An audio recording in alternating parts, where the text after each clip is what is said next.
Seorang remaja 17 tahun, Piawat Harikun dari Thailand, ditemui tidak bernyawa akibat strok selepas bermain game online tanpa henti. Dia telah mendapat serangan strok selepas bermain game secara berterusan tanpa rehat dan tidur yang cukup. Ayah mangsa cuba memanggil berulang kali tetapi tiada respons. Meja berselerak dengan bekas makanan. Rupanya anaknya telah meninggal dunia waktu itu. Kata ayahnya, saya sudah cuba memberi amaran tetapi semuanya sudah terlambat.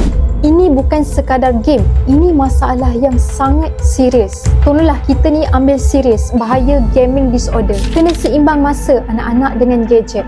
3 perkara yang ibu bapa perlu buat untuk mengawal anak-anak bersama dengan gadget sebelum berlaku lagi perkara yang macam ni. Yang pertama, hadkan masa anak-anak dengan gadget. Tetapkan hanya beberapa waktu dan masa yang mereka boleh gunakan gadget. Yang kedua, pastikan mereka cukup tidur 8 ke 9 jam sehari dan makan makanan yang berkhasiat. Yang ketiga, ni pun penting. Pastikan mereka ada aktiviti fizikal di luar rumah dan bergaul dengan kawan-kawan yang sama umur dengan mereka. Ketagihan game tu pun penyakit. Jangan biarkan anak kita ni jadi mangsa seterusnya. Kongsi video ni supaya ramai yang tahu.